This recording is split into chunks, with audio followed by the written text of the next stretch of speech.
Baik, pada pertemuan kita kali ini saya akan menjelaskan tentang keadaan sosial masyarakat Arab sebelum Islam.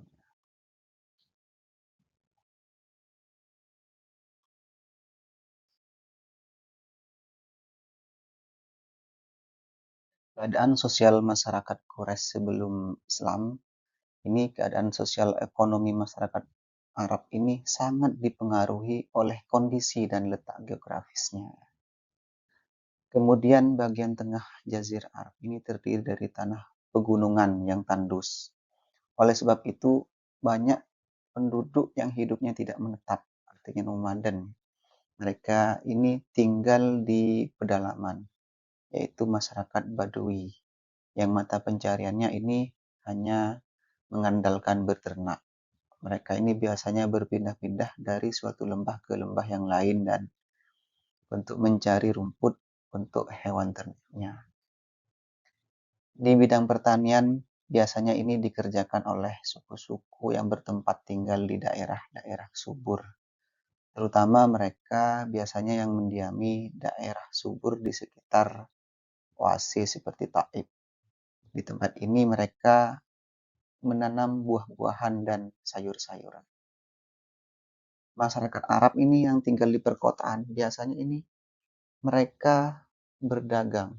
Mereka dinamakan Ahlul Hadar. Kehidupan sosial ekonomi mereka sangat ditentukan oleh keahlian mereka dalam perdagangan. Jadi kalau tidak punya keahlian dalam berdagang, ya mereka tidak bisa bertahan hidup, istilah kasarnya. Kemudian di kota Mekah ini terdapat pusat perdagangan, yaitu pasar yang sangat terkenal, yaitu pasar Ukas yang dibuka pada bulan-bulan tertentu seperti Dzulqa'dah, Dzulhijjah, dan Muharram. Dalam bidang sosial politik, masyarakat Arab ini pada masa jahiliyah tidak memiliki sistem pemerintahan yang mapan dan teratur sebenarnya. Mereka ini hanya mempunyai pemimpin yang disebut syekh atau amir yang mengurusi persoalan mereka dalam masalah perang, pembagian harta dan dalam pertumbuhan tertentu. Di luar itu, seorang syekh tidak berkuasa atau tidak berhak mengatur anggota kabilahnya. Kemudian bangsa Arab ini sebelum Islam juga telah mampu mengembangkan ilmu pengetahuan. Di antara ilmu pengetahuan yang mereka kembangkan adalah astronomi yang ditemukan oleh orang-orang Babilonia. Tata sosial bangsa Arab sebelum Islam terkenal pemberani di dalam membela pendirian. Mereka tidak mau mengubah pendirian serta tata cara hidup yang sudah menjadi kebiasaan.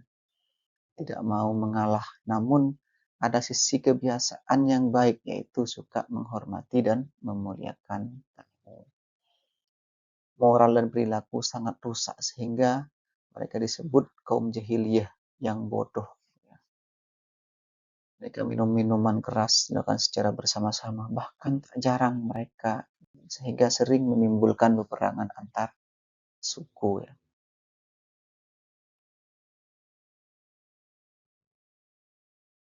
Yang lebih buruk lagi, moralnya mereka ini, orang jahiliyah ini adalah biasanya kalau mereka punya anak bayi perempuan, mereka ini menguburnya. Mereka secara hidup-hidup. Mereka beranggapan bahwa anak perempuan itu tidak berguna dan hanya menyusahkan orang tua. Oleh karena itu, mereka ini merasa terhina apabila mempunyai anak perempuan. Antara suku yang melakukan perbuatan keji dan tak berperi kemanusiaan itu adalah suku Bani Tamim dan suku